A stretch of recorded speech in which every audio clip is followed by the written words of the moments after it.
Hearty ho, ho, ho!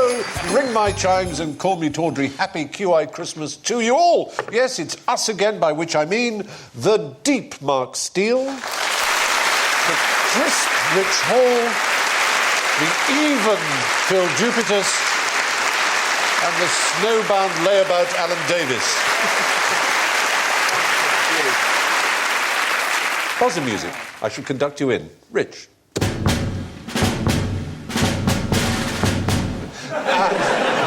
Mark. Oh. And Phil?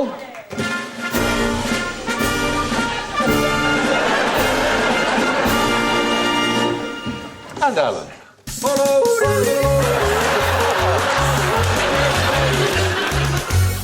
What's Crocodile Dundee doing in the third row there? Leather hat. I've got him. Yep. That's right. And to keep it seasonal, Jesus is here. How much more Christmassy can you get? Fantastic.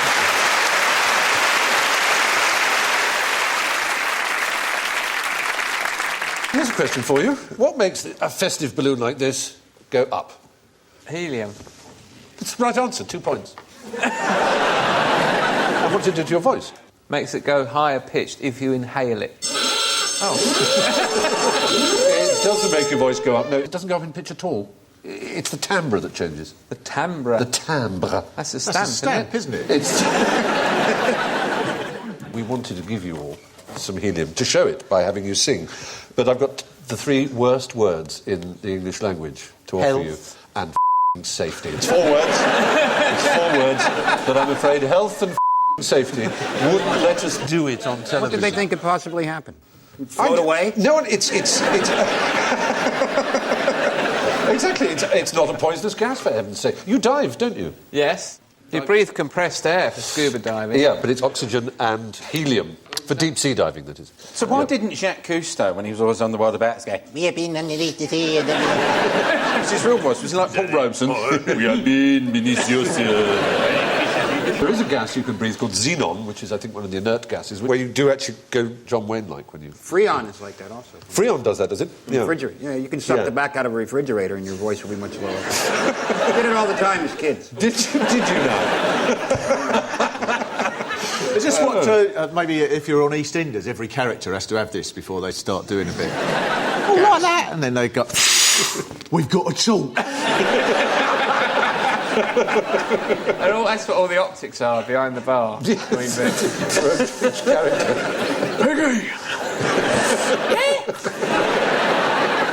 Yes, the fact is sound travels faster in helium, which increases the frequency but not the pitch. It's time for crackers. You've each got one. Alan, why don't you pull yours with Phil, and whoever wins can read out the riddle. Oh! Why is the Emperor Penguin like Santa Claus? Kids love them. Can't get enough of either. Big fella with presents, funny bird. Which one's Santa there? I like the one on the left. He's not trying so hard. Scientists give ecstasy to one penguin.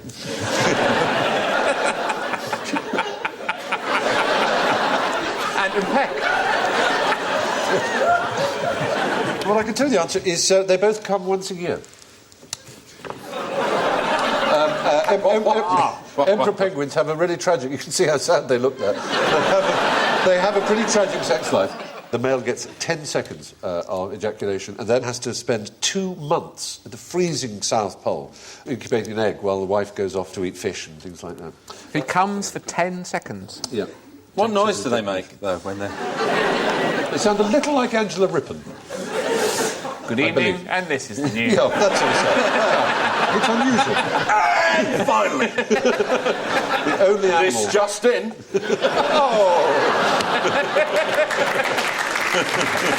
So, Aristotle believed that you should always make love facing the north because the strong, icy winds from the north helped conception and made for strong babies, apparently.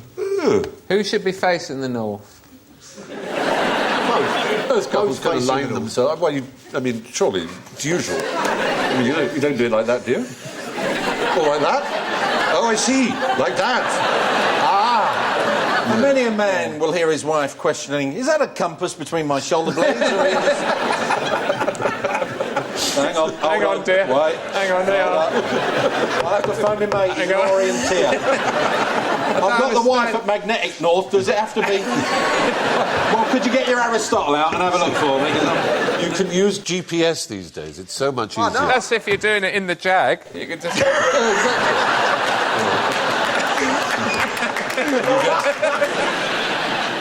Now, Christmas is often an excuse for a large, manly cigar.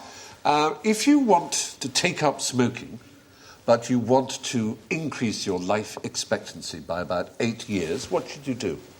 There is a way you can do it. Yes. Take up smoking 8 years later than you were going to.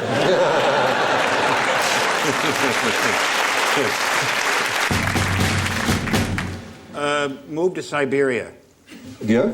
because the life expectancy there is longer, and also it's one of the last places on Earth where you can still smoke. That's a good answer. That's a very good answer. Let's put it this way. Smoking, according to most anti-smoking scientists, might shave off 5 years of your life. But there is something you can do, something I could do, something all of us could do, which would increase our life expectancy by 13 years. Get married. Shut up 13 talking. Not get married, no, not shut up. Ever become women?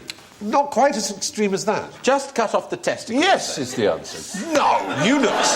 No! Eunuchs. I'd rather die 8 years sooner. So there we are. That's the answer. The beneficial side effects of castration can increase your life expectancy by 13 years, which comfortably outweighs the mere 5 years which a 20-a-day habit is supposed to take off your life on average. Other good things about being castrated are you don't go bald or suffer from acne, so it's easier to pull. But talking of traditional Christmassy objects, what did Italian barbers do with 8,000 balls every year? Increase their life expectancy by 32,000 years. Were they, because barbers, they've got a cutthroat razor, Yeah. were they in the castrating business? They were in on the side? castrating game, and there were that many castrations between the 16th century and the mid-19th century for castrati, for singing. 4,000 Italian 8-year-olds every year. 8-year-olds? 8-year-olds, And yeah. now, is that their choice or is that pushy They're parents? pushy parents, I'm afraid. But they can become incredibly rich and successful. The most recent one was a fellow called Moresco. We have him on record. Can we hear a little bit of Moresco, who died in 1922, was the last of the papal castrati?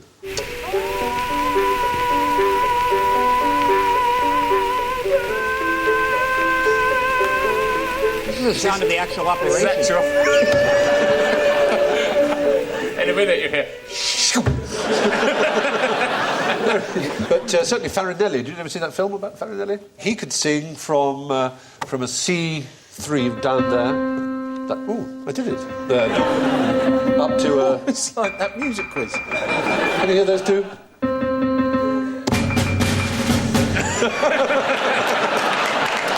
But that's quite a range. Their voices never break. No, because the testosterone is what causes the lengthening of the vocal cords to deepen the voice. The operation was illegal, and so would often be carried out by the village barber, and then explained as some kind of accident with a wild boar. Did they have photos up on the wall of people with no bollocks? Slightly outdated one. Yeah.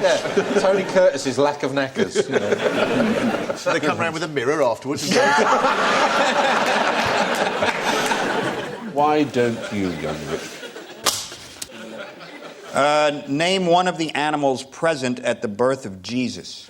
Donkey. Donkey?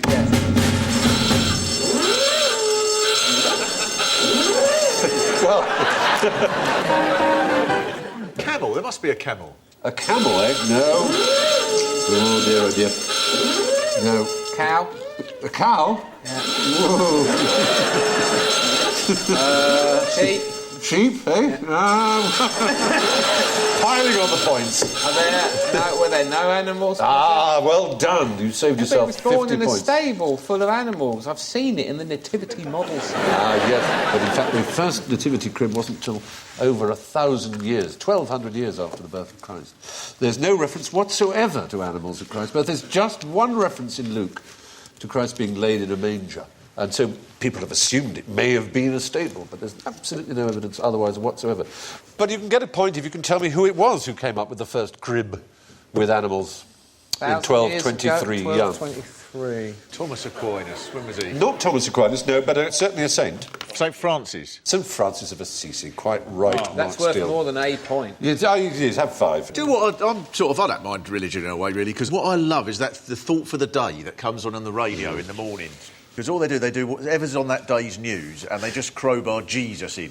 Yes. Somehow, so they have some vicar say something. As the continuing row about A-level testing seems to rumble on and on and on, isn't that a little bit like Jesus? But although Jesus didn't have to do A-levels, he certainly did have to do tests. When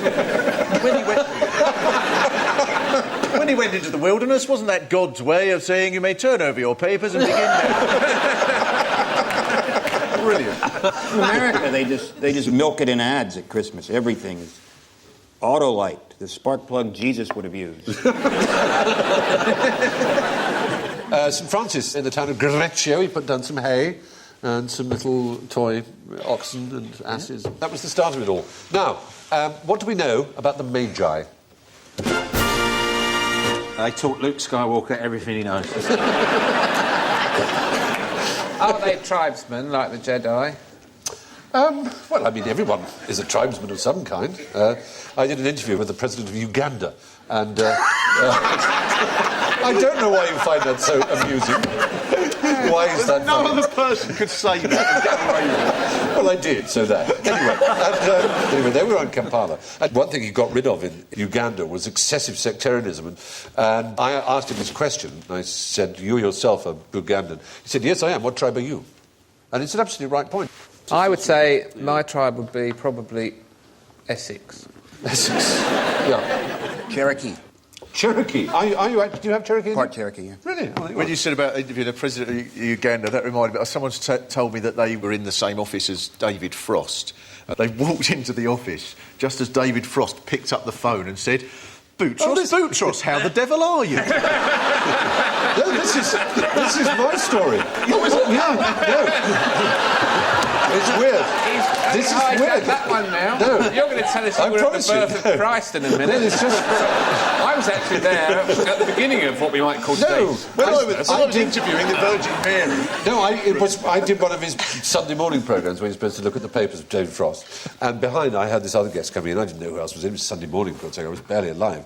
But I heard the voice behind me, Boutros, Boutros, always a pleasure. That story. He's fantastic like that. I remember once, just to make you laugh at me again, but I happened to be at a 4th of July party. The American ambassador was holding it at his house in Regent's Park. And Steve, you've got to tell us. Ferrero Rocher, as far as the eye can see. But again, I was talking to David Frost, and Tony Blair walked past. And David Frost threw out a hand and went, "Beloved." It was fantastic. Beloved. He once, and he said something was written, but so I gather you've written a book. It behoves us, we're all we behove us, it be roll over behoven. However, probably enough frosty stories. The Magi, then. There we are. So, the Magi, the Magi, we hoped you might fall into the trap of suggesting that they were 3 wise men, and that is not what they are. They were Persian or Zoroastrian priests. And what's myrrh? What did they really bring? Myrrh is loyal. Is it good for babies? It's expensive and rare, and whether it's good for babies or not, it's used in anointing.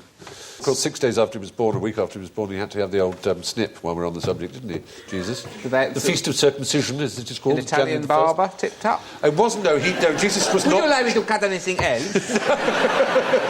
I could make him sing. Just... Jesus had to... He could be rich. Isn't that what you want, Mary? Look at you in his shitty stable.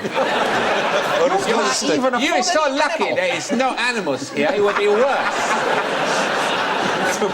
strange version of Stoke Newton Greek has crept into that. That's my random southern Mediterranean. And it works well. It works well. It's stood you by all these years. Well, according to the enfeebled adults who run the General Synod of the Church of England, magi is a word which discloses nothing about numbers, wisdom or gender. It's generally been assumed that there were 3 of them because they brought 3 gifts, but it's quite possible there were 4 and one forgot to get a present until after the shops were closed. Anyway, they could have been women, apparently. I liked your use of enfeebled adults. Thank you. Thank you. One thing we do know about the Magi, don't we, is that they all went their separate ways afterwards because they'd heard tell of Herod and how angry he was about this. But what do we know of Herod's wife? In other words, what was the name of Herod's wife? Yes. Mrs. Herod. Oh, I'm not going to say you're predictable, but my goodness me. No, we want her given name. They didn't use Mrs. in Judea. Maria, Sylvia, Jane, Michelle, Mary. Fortunately, we haven't got all those up. No, Beyonce. It's nearly that odd. It's nearly that Britney. odd. Madonna. It begins with Yvonne. a D. Denise. No. Dawn. Detox. Closer. Donna. Diana. Closer. Donatella. Donatella. No, don't forget the N. Dot. Da is a good beginning. Dorothy. Shorter. Dorothea. Doroth. Okay, Sarah. Doris. Doris, thank you, Doris. Doris Herod, yes. No, it's a surprise. Her name was Doris. He's been out all night killing babies, I'm telling you. He comes back in here covered from head to foot in the blood of the innocents. I am not washing that cloak. Herod! Good. A lot of mileage to be had out of poor Herod's wife. She was indeed called Doris. Doris. It's a Greek name. To our ears, it is a bit funny. But It was Did you find the Messiah? Because he's a very naughty boy. King Herod and Queen Doris. There they are. How do you say it in Greek, though? We would say Doris. Probably a slight hint of. Can you do a that. Greek pronunciation of Greek things? Stachtodokios, if you want, is ashtray, for example. Oh, you mean ancient Greek? Ancient Greek, yeah. It wasn't the same sort of Greek. They weren't walking around in togas up the Parthenon and that philosophising, going, I wonder whether the sun go round the earth or is it other way around? It's been a puzzling me all night about a triangle and whether these are like the angle, they all are the same on the different angle compared to that one up there is the same, innit? That was Pythagoras. Put these vegetables on that skewer and shut up. My grandfather always used to call Pythagoras Pythagoras because he was Hungarian, my grandfather. He said, you go to school, you'll learn about Pythagoras. And I was thinking, who's this Pythagoras? And I remember, and I came out, he said, did you do the Pythagoras? I said, no, we've not done any Pythagoras. He said, you ask your mathematics teacher, he must do the Pythagoras. And I said, are we going to do Pythagoras? He goes, shut up, Fry. So I did Pythagoras. Years later, I discovered he meant Pythagoras. He used to pronounce pineapple upside down cake, Piniople obshide dovne tsoka. I just wanted to move on because my mom's name is Doris. Oh, here you are. It is. After, or named for, as you say in America, named for Doris Day? No. It was given to her by the president of Madagascar. Now, it's another cracker question, so it must be Phil's turn. Oh, Lordy. Oh! Hey! How many heads did Jesus' granny have? Maternal or paternal? Well, if you think about it, he only had a maternal grandmother because his father wasn't Joseph. So he had his mother's mother, but he didn't have a father's mother because God didn't have a mother. Ah, yeah. So I'm not as stupid. Oh, no, you're not even... No, you're not. You couldn't be. How many? No, I mean... No. I couldn't sink as low as Stephen's expectations. No, not at all. His mum's mum had how many heads? Yeah. 1 head. Well, his mother's mother was Sudan, and rather oddly, she had 7. On the authority of the church, she had 7, because for hundreds of years during the Middle Ages, her heads were proudly on display, simultaneously, at Lyon, Apt, Aix-la-Chapelle and Chartres in France, in Bologna, in Sicily, and in Turin in Germany. And so she must have had 7, because Don't the church touch it. recognised them all. Good. Time for another question, then. How is it possible to die and come back to life after 3 days? Cryogenics. Oh, it's sort of know what you're saying there. Yes, cryogenics. Yeah. I nearly said calisthenics. Yes, it's a mixture where you do exercises while you're frozen in suspension. Yeah, What was it? Genics. Cryogenics. Well, yeah, they're freezing where they people. freeze you and bring you back to life. Well, no, what you want to be is a water bear, which has another rather sweet name, which is a tardigrade. There's one. Is that it? Oh, yes. That's not a bear. No, it's the Sydney Opera House. It really is a Sydney It Opera is, House. isn't it? You can see where he got the idea from. No, they're not very big. I mean, you can see them with the naked eye. That's magnified. We've done all kinds of nasty things to them. We have boiled them, frozen them, poisoned them, suffocated them, dehydrated them, and bombarded them with radioactivity. And still they live. They just put themselves into suspended animation in such a state, without any metabolism going on, until things turn out nicely for them. That's not And a you very nice way to treat a bear. It certainly isn't. I've been bombarded with radiation, boo-boo, and they've frozen me and buried me. I'm gonna be dead for 1,000. Oh, yogi. Well, in fact, tardigrades have been frozen to within 1 degree of absolute zero. I thought you were going to say to within an inch of their life. I shall freeze you within an inch of your life. Would you have that as a superpower if you could? What would your superpower be of choice? Invisibility. Really? Yeah, I think. Would you? Ah, it'd be great fun. What would you like? I'd like to have no bodily smell.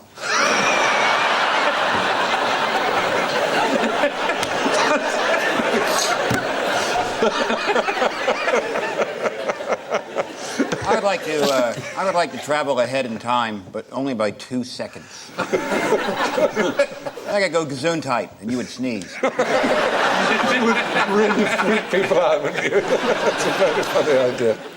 We must have another question, another cracker question. So, Right, well, I'll read out what it says. It says, where's, like, the coolest place in the universe, man? Venus. you've deliberately chosen the planet that's second nearest to the sun. It is the coolest place in the universe. You meant Venus in the winter. Yeah. Neptune. Camden Market. Well, you're much, much nearer than you were with Mercury, because it's on Earth. The freezer. No, whether you can get much colder. The coldest you can go is minus 273 centigrade, which is known as absolute zero, or 0 Kelvin. And then everything stops. And even the universe is 3 degrees above absolute zero, because it still has some of the heat left over from the Big Bang. Even the coldest reaches Everything stops. Yeah, there's Can't nothing. get any colder. You can't get you can't get a bus, you can't get a dentist appointment, nothing. It's believable. So where might it be absolute Well, the zero? scientists have managed to create a big bar, huge 1-ton metal bar, which is just a fraction of a degree above absolute zero. Is it, ironically, in the middle of the desert? Well, it's actually in a very, very hot place indeed. It's in Louisiana, yes, in Baton Rouge, the State University of Louisiana. There's bound to be one scientist goes in with the big iron bar one day.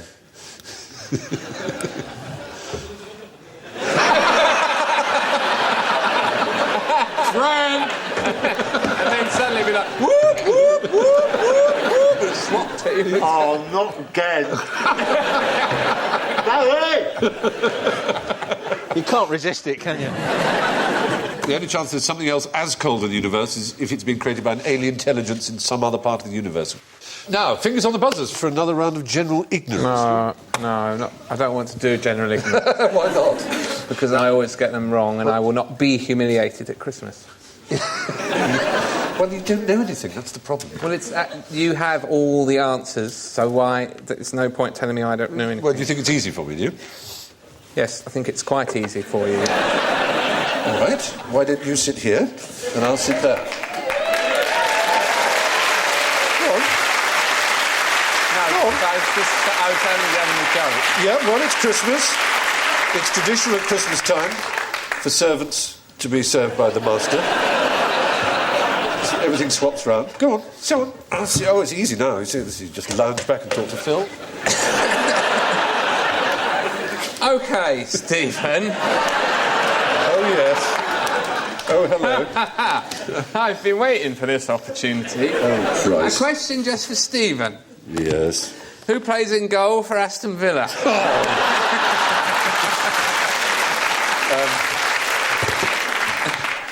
Well, I do know you've got a Swede called Thomas Sorensen who plays in goal, but has he been taken over by Stefan Poster? Postma, yes. Postma, yeah.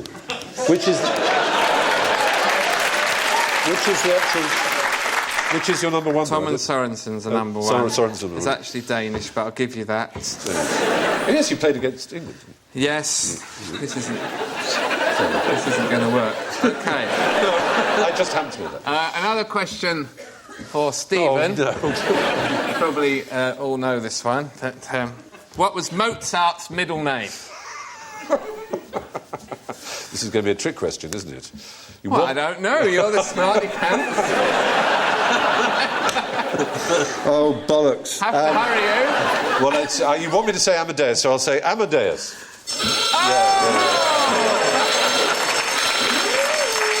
Wolfgang. His full name was Johann Chrysostomus Wolfgangus Theophilus Mozart.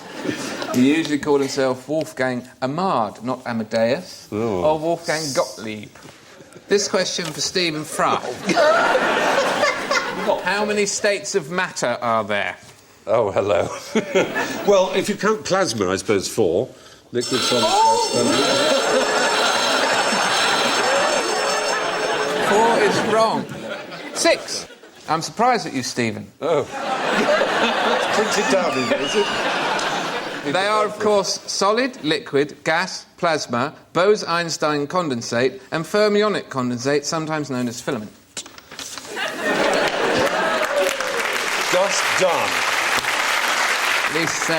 This question is for Stephen Fry. Alan Davis hunched in front of his pub trivia machine. And that's it all. I'll have that. Which way does the bathwater go down the plug hole in the northern hemisphere? Whichever way you want it to. You can push it to go one way and push it to go the other. I've tried it.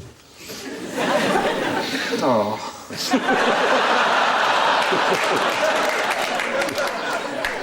Yeah, that's true. Stephen, what are you doing in that bathroom? I'm pushing it to go one way. I'm pushing it to go the other. I'm the master. OK. What do penguins in the Falkland Islands do when RAF jets fly over them? Fry, Cambridge.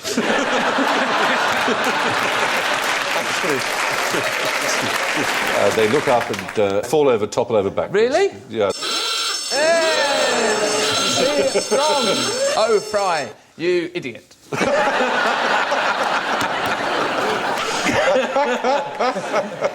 They walk away from the noise. The idea that they watch the jets going overhead and then fall backwards is an urban myth.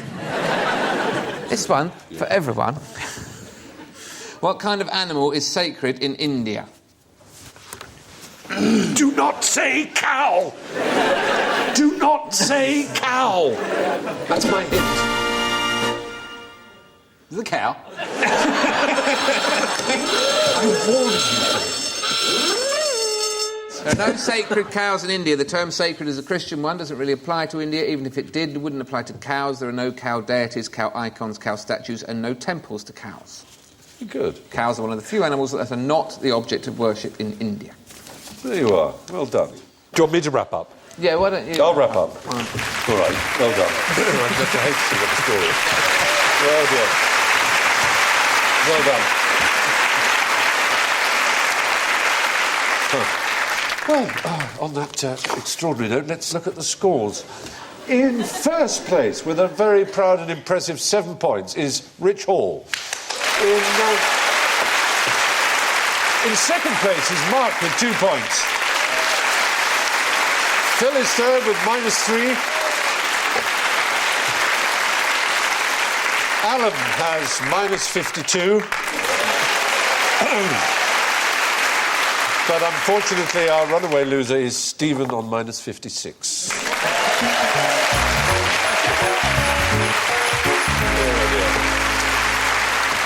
So, from Rich, Mark, Phil, Alan and myself, and from all of us at QI, hope you enjoy the rest of the Christmas holiday. Have a brilliant New Year, and we'll see you again very soon. Good night. Happy Christmas.